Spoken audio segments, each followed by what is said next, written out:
Washington. After he was sworn in as Secretary of State, Rex Tillerson pledged a major management overhaul of the U.S. State Department. Combined with President Donald Trump's proposal to reduce the department's funding by more than 30%, this seemed to signal that the new administration was not deeply committed to diplomacy. Rumors have since swirled that Tillerson planned to reduce his department's staff by more than 2,000 and do away with several bureaus and departments. On August 8, Deputy Secretary of State John Sullivan conducted a meeting and teleconference for all State Department employees to ease their concerns. Sullivan, however, did not deny that changes were coming. One of those changes could bring about a major shift in U.S. foreign policy priorities.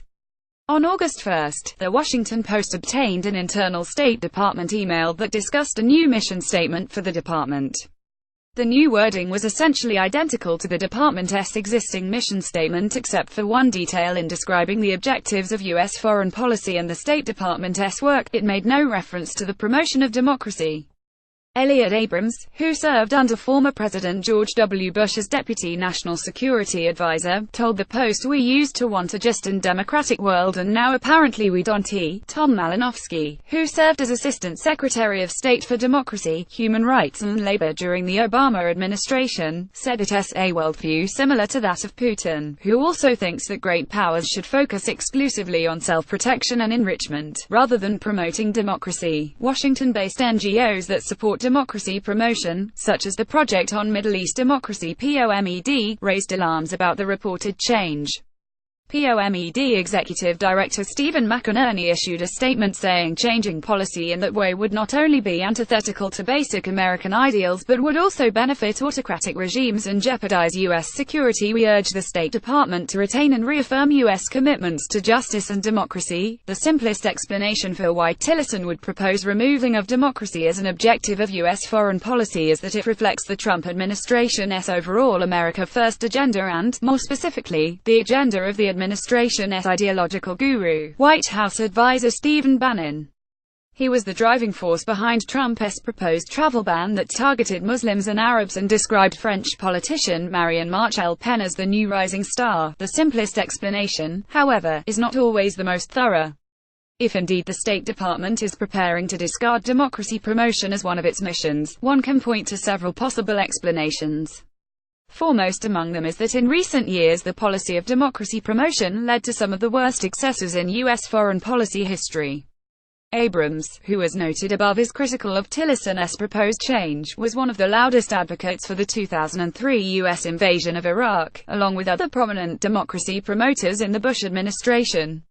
Their democracy at the point-of-Reagan policy proved disastrous on multiple levels. It depleted the U.S. Treasury, shattered Iraq, encouraged terrorism and empowered Iran. About the only thing it did not accomplish was the spread of democracy. In 2008, then-Senator Barack Obama upset then-Senator Hillary Clinton for the Democratic Party's presidential nomination in large part because he constantly reminded voters that Clinton had supported the Iraq War. As president, Obama spoke glowingly of democracy and civil liberties. Witness his Cairo speech in 2009, but was loath to commit significant U.S. resources to the effort. As a result, many democracy advocates were furious when Obama cited out Iran's 2009 Green Revolution, was slow to pressure Egypt's Hosni Mubarak to step down and took a hands-off approach in Syria to what began as an anti-authoritarianism, pro-democracy uprising. Obama was simply reflecting the mood of the U.S. electorate, who chose him again in 2012. In many ways, Trump's isolationist tendencies and America First philosophy build on the policies of the Obama administration. The difference is that the Trump team is deleting the rhetoric. The roots of this issue go even deeper in the U.S. history. Since the early 20th century, the clash between ideals and self-interest has been the defining characteristic of U.S. foreign policy. After the First World War, President Woodrow Wilson committed to supporting the new democratic countries of Europe and the League of Nations, only to see Congress and the U.S. public reject such an activist foreign policy. After the fall of the Soviet Union, the United States once again made democracy promotion a key element of its foreign policy and appeared to score successes in Eastern and Central Europe, although most of those countries had democratic roots that predated their inclusion in the Soviet orbit. The Middle East and much of Asia have proven to be more of a challenge, and the costly and self-defeating strategy followed by Bush had a traumatizing effect. Pressure from NGOs and Democrats in Congress probably will cause Tillerson to back down and include that word democracy somewhere in the State Department's mission statement. For now, though, that's all it will be a word. Mark Habib is East-West editor of the Arab Weekly and adjunct professor of global politics and security at Georgetown University in Washington.